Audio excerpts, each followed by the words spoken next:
Saudações, camaradas. Bom dia, boa tarde, boa noite para todos. Temos mais um episódio do Escutas a Ninguém, número 12, né? Um espaço que todos já sabem, onde política, economia, filosofia, psicanálise se encontram para iluminar os grandes desafios do nosso tempo, porque, como dizia Sócrates, uma vida não examinada não vale a pena ser vivida, não é isso? Então, camaradas, no programa de hoje eu gostaria de falar sobre a guerra, né? A gente está presenciando nesses últimos anos, né, muitos conflitos acontecendo no mundo, né? Guerra na Ucrânia, guerra agora recentemente entre os países árabes, Israel, né, o Irã, né, que, como a gente precisa saber, o Irã não é um país árabe, é um país persa, né? Eles têm uma língua persa, uma cultura persa, né, de quase 5.000 anos aí. E outros conflitos espalhados, né, por outras localidades, algumas guerras não tão populares assim, né, reconhecidas, mas que estão acontecendo também, né, vários conflitos. E aí comecei a pensar um pouco sobre isso e eu lembrei que o Sigmund Freud, ele escreveu dois textos, né, basicamente assim, principalmente falando com o tema sobre as guerras, né. E como começou isso? Na verdade, tem um texto que ele escreveu em 1915, chamado Considerações Contemporâneas sobre a Guerra e a Morte, né? E tem um outro texto, que é o que eu vou focar mais hoje e falar, né? Porque ele traz algumas conclusões e algumas ideias, né, que são raras, né, nos dias de hoje, nos comentários, né, os comentários políticos, de cientistas políticos, né, de pensadores, sociólogos, que é um texto que na verdade é uma carta, certo? Eu vou falar um pouquinho sobre isso. Ele escreveu uma carta em resposta ao físico alemão Albert Einstein, né? Tem uma correspondência entre os dois, certo? E qual é essa história dessa correspondência? É porque eh, o Albert Einstein, ele tinha aceitado um convite do Instituto Internacional para a Cooperação Intelectual, né, que foi um projeto, foi uma proposta elaborada na época pela antiga Liga das Nações. Para quem não sabe, a Liga das Nações foi uma instituição anterior à criação da ONU, da Organização das Nações Unidas. Foi muito anterior, né?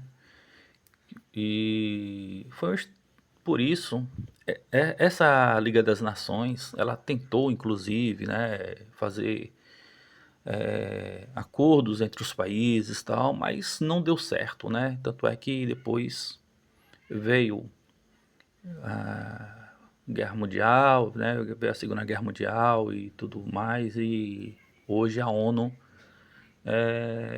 penso eu aqui, né, que ela está quase que na mesma posição em que a Liga das Nações estava antes da Segunda Guerra, né? Quer dizer, não tem tanta força assim, está sem poder nenhum, né? Os países entram em guerras, ninguém respeita nada, né? Mas enfim, aí é outra história. Voltando aqui para o assunto, né? Em 1931, esse Instituto Internacional para a Cooperação Intelectual na verdade, ela foi instruído por um comitê, né? Houve um comitê permanente para a literatura e as artes da Liga das Nações, né? Que foi uma forma de um estímulo, né? Organizando aí essa parte das artes, né? E reunindo intelectuais, né? De várias correntes de pensamento, filósofos, intelectuais de todo tipo, literatos, né? Que tinha como objetivo promover troca de correspondência entre esses intelectuais, né? De renome, de interesse relevante para o mundo e para os intelectuais, e esses intelectuais, né, motivados por essa proposta da Liga das Nações, né, por esse comitê, os intelectuais então começaram a se corresponder, né? Naquela época não tinha internet, era tudo por meio de cartas, né? E iam escrevendo, iam mandando, né? E recebendo resposta, e essas cartas eram publicadas, né?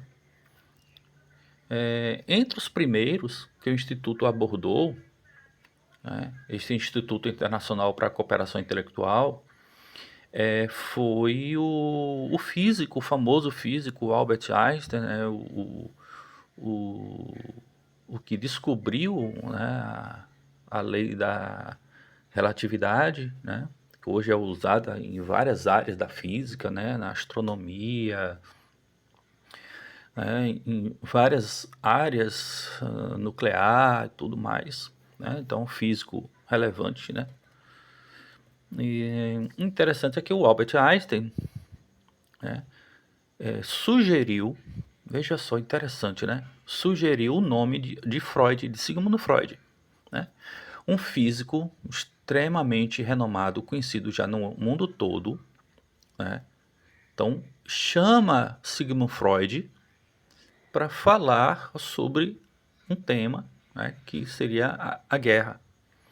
Então, em junho de 1932, então, o secretário do Instituto escreve para Freud, convidando a participar desse projeto intelectual.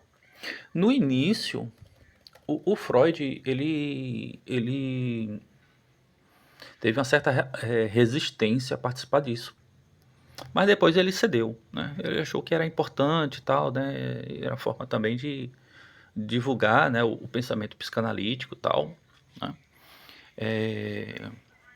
E como eu tinha falado antes, o Freud já tinha pensado sobre o tema da guerra, né? Que é o Freud escreveu aqueles textos que eu mencionei, Reflexões para os Tempos de Guerra e Morte, que nesse texto o Freud já indicava um pensamento meio que pessimista sobre os conflitos entre os indivíduos. Tanto é que ele fala nesse texto, né, de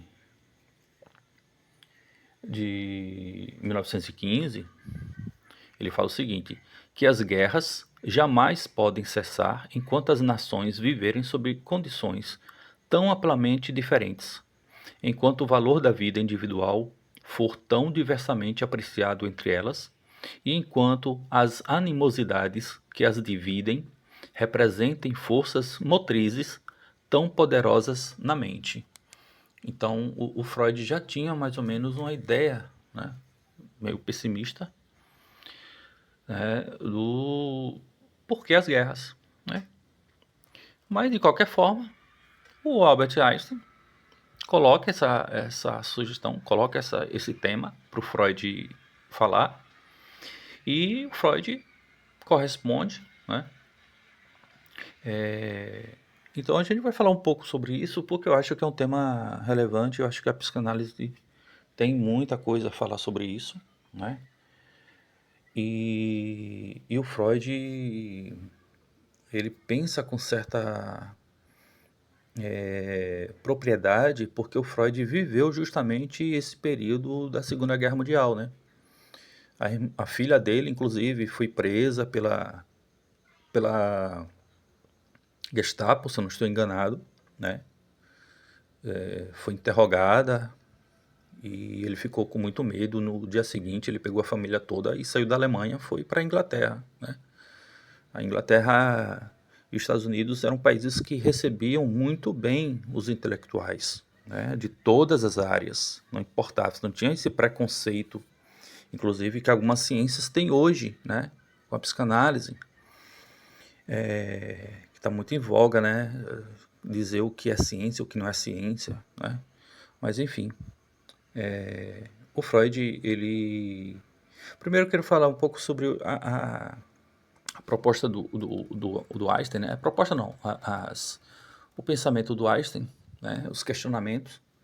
Ele elabora mais ou menos uns três problemas, e o Freud parte disso, que o primeiro seria como é possível, né, um pequeno grupo de pessoas inescrupulosas conseguirem dobrar a vontade da maioria, né, que se resigna a perder e a sofrer com a situação de guerra a serviço da ambição de poucos. Isso é uma questão. A outra questão que o Einstein elabora, né, para Freud pensar, é que como esses mecanismos conseguem tão bem despertar nos homens um entusiasmo extremado, a ponto dessas pessoas se sacrificarem, né, em prol dessa minoria, desses líderes. Né? E a terceira, como é possível controlar a evolução da mente do homem de modo a tomá-lo à prova das psicoses do ódio e da destrutividade. Então é mais ou menos essas questões que o Einstein escreve para Freud, e o Freud vai tentar pensar um pouco sobre elas, certo? O Einstein, ele parte de dois termos que ele vai fazer uma associação, que é lei e poder. Ele vai dizer que essa associação de lei e poder é o que meio que trazem, né, traz consequências, né, essa relação traz consequências para o surgimento dos conflitos, né, da guerra. O Freud analisa isso e dá uma outra relação, né, a saber que na verdade o que se dá é uma relação não entre lei e poder, mas o Freud vai estabelecer uma relação entre direito e violência, né? Diferente de Albert Einstein. Né? Por que ele vai pensar isso? Porque para o Freud, a sociedade ela gira em torno de duas grandes forças, vamos assim dizer, né? Duas grandes forças universais, vamos assim dizer, certo? Cósmicas, como queiram, que faz parte da existência de tudo, né? Que é o Eros, né? E o Thanatos. O Eros, ela é uma força que aglutina, é uma força que atrai, certo? Vai, Eros porque remete à mitologia grega, né? De Eros, né? É um deus filho de Afrodite, né? Com Ares, deus da guerra, tá? Os latinos chamavam de Cupido, né? Aquele personagemzinho tal, com as asinhas, com a flecha, né? Que ao atingir a pessoa se apaixonava. Então, esse Eros, certo? Que também na mitologia grega ele vai se apaixonar por Psique, né? Mas enfim, o Eros é essa força que junta as pessoas, né? Junta a família, né? De família junta em comunidade, comunidades se juntam em sociedade, nação, né? Todas essas forças né, que mexem um pouco também com identidade, né, com cultura, tudo que une as pessoas, né, em torno de um mesmo pensamento, de uma mesma ideologia, de uma mesma nacionalidade, de uma mesma língua, né, de um mesmo padrão de comportamento, né, afinidades. Então, junta as pessoas. E existe a essa força contrária que é a de Thanatos, né? Thanatos é também da mitologia grega, que seria uma divindade relacionada com a morte, né? Então é uma força desagregadora, né? Uma força que sempre quer se lançar para o proibido, para o fim, para o acabamento, mas também uma força destruidora, uma força que quer uma certa autonomia. Então essas forças que uma quer juntar, a outra quer separar, que a gente pode extrapolar para tudo, basicamente, né? Aí era o pensamento de Freud, né? Desde as relações humanas, da natureza, físicas e tudo mais. Então, é por isso que há sempre essa oposição entre a lei, a ordem, a luz e a oposição à violência, o, a força desagregadora, né? É, porque a violência, ela, como diz o Freud, né, a violência é rompida pela união, né? Então, o poder desses que estão unidos, né, constitui o direito em oposição à violência do indivíduos, eles estão sempre nessa constante luta, nesse constante combate. Então, o Freud, ele vai partir, né, de algumas ideias para responder ao problema proposto por Freud, né? Ele vai dizer que uma dessas principais ideias é que tem essa questão, né, de que os impulsos destrutivos são inerentes ao ser humano, né, que são ligados à pulsão de morte, de Thanatos, né, sempre coexistindo com a pulsão de vida, que é o Eros, né, e a civilização, ela sempre está, então, em constante luta contra a natureza humana. O Freud, ele pensa o homem não só no aspecto das pulsões, né, de coisas que são meio que inatas, né, essa agressividade que o ser humano tem, da violência, é típica do ser humano, e uma parte é controlada ou dominada ou sobre a tutela de uma certa racionalidade. Então o homem meio que vive entre esses dois mundos, né? Entre o das pulsões e o racional, né? O, os instintos e a razão, né? E para ele, a civilização, a cultura, ela tenta controlar esses instintos violentos por meio de leis, de normas, né, de uma cultura, de padrões de comportamento, de ética.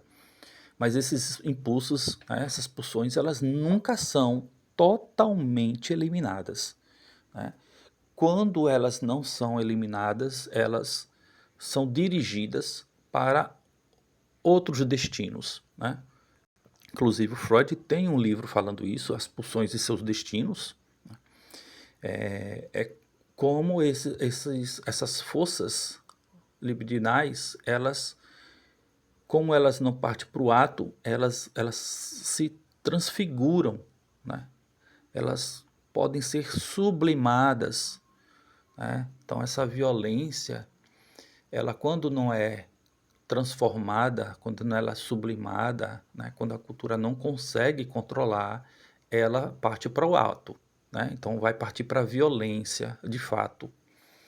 Então a guerra, para o Freud, ela também é um fenômeno psicológico coletivo, certo? Essa é uma das grandes ideias do Freud, porque ele vai analisar a guerra como um processo de identificação grupal, né? Porque as pessoas pensam nesse ponto, né? As pessoas vão para a guerra, às vezes, por identidades, né? Você pode colocar nacionalidades, pode colocar cultura, né? Pode colocar ideologia, né? Os indivíduos, eles meio que transferem sua agressividade para um inimigo externo, né? Quando não... Porque o ser humano, ele é um pouco, né, de inimigo consigo mesmo, com seus próprios impulsos, e também um inimigo externo, né? E aí, quando tem esse inimigo externo, é, é comum os seres humanos se unirem em torno de um líder que tem aquela ideologia, o que tem aquela... que fornece para eles uma certa substanciação desses desejos que são inerentes a eles, né? E isso vai explicar o nacionalismo exacerbado, né? A questão do ódio ao outro, né? O ódio ao diferente, o ódio a outra cultura, o ódio ao cara que não pensa da mesma forma, né? Ao cara que não reconhece que o outro tem o direito de pensar diferente, então ele acaba... E tem esses líderes que se aproveitam desses impulsos do ser humano para conquistar, certo? A gente viu isso recentemente na história do Brasil, tá? Vou dar aqui o nome, mas vocês têm mais ou menos a ideia do que eu estou falando, né? Que une esses desejos, né, de uma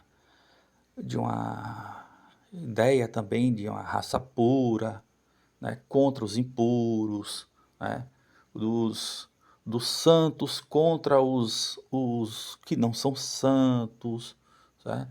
Então, no fundo, a guerra, o conflito, ela vai satisfazer os desejos irracionais de dominação e destruição, certo? Que são convertidos, né, por determinados grupos ou elites ou um líder, seja lá o que for. Então, tem esse aspecto. Como Freud pode ver essa questão da guerra e sua relação com a cultura e razão? Bom, nesse ponto é interessante porque o Freud não é otimista sobre a erradicação total da guerra. Ele não acredita que isso desapareça um dia, porque ele compreende que o ser humano tem essas pulsões destrutivas dentro de si mesmo. Entretanto, ele sugere que o fortalecimento da cultura, principalmente da educação, do controle racional dos impulsos, né, pode reduzir sua ocorrência, né, e como isso acontece? Acontece pelas sublimações que a gente cria, certo? Estimular a arte, estimular a cultura, né, estimular a música, as artes, o teatro, estimular a ciência. Então, esses são destinos que podem ser criados para, vamos dizer assim, evitar, né, conflitos maiores, mas isso aí mesmo assim é muito diferente. É muito difícil de ser executado, porque a diferença sempre vai haver, né? O diferente sempre vai estar ali, suscitando no outro